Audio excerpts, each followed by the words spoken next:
1000채가 넘는 빌라를 소유하고 마이바흐를 타고 다니며 부를 자랑하던 빌라왕 김모 씨. 그런데 어느 날 김 씨가 돌연 숨지고 수많은 세입자들이 보증금을 떼일 위기에 처하면서 전세 사기 문제가 우리 사회의 중요 이슈로 떠올랐습니다.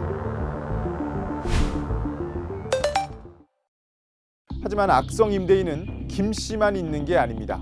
빌라왕 김 씨보다 더 많은 보증사고를 낸 사람들은 7명이나 더 있고 주택도시보증공사, 허그가 꼽은 악성 임대인 블랙리스트 상위 10명의 보증사고 금액은 무려 4천억 원이 넘습니다.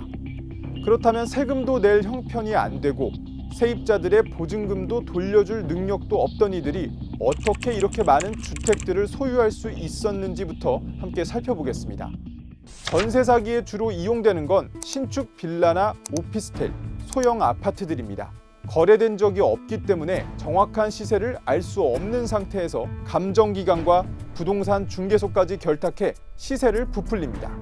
시세를 뻥튀기 한 집에 사회 초년생이나 신혼부부 같은 20, 30대가 속아 새를 들어오게 되는데요. 시세보다 비싸더라도 보증금은 돌려받을 돈이라고 생각해 안심하고 있는 사이에 전세 사기 세력들은 빌라왕 같은 바지 사장들을 모집해 집 명의를 넘겨주기 시작합니다. 바지 사장들은 전세 보증금을 떠안기만 하면 되는데 이렇게 해서 수십 채든 수천 채든 자기 돈 하나 없이도 사들여 빌라왕이 되는 겁니다. 이런 매입 방식은 부동산 시장이 호황이라 집값이 오를 때는 크게 문제가 되지 않습니다. 무일푼이라고 해도 자기 소유 집을 팔아서 세입자의 보증금을 돌려주면 전세 사기는 발생하지 않기 때문입니다.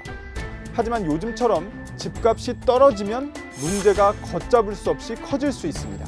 이미 시세를 부풀린 집이라 원하는 값에 팔기도 힘들고 집을 팔아서나 아니면 다른 세입자를 구해 보증금을 돌려주는 것 자체가 어려워지기 때문입니다.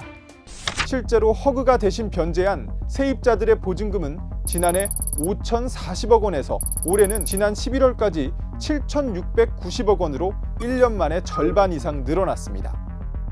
현재로선 세입자들이 기댈 수 있는 건 전세금 반환 보증보험밖에 없습니다. 보험만 가입됐다면 보증금을 일부라도 돌려받을 수 있기 때문입니다.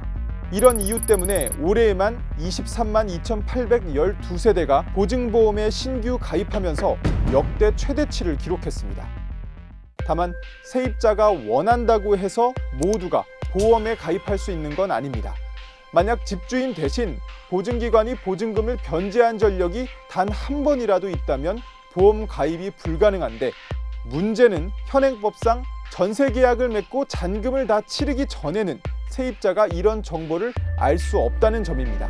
때문에 법 개정을 통해 악성 임대인 명단도 공개가 되고 전세 계약 이전에 집주인의 보험 가입 가능 여부를 확인할 수 있는 길이 서둘러 마련될 필요가 있습니다.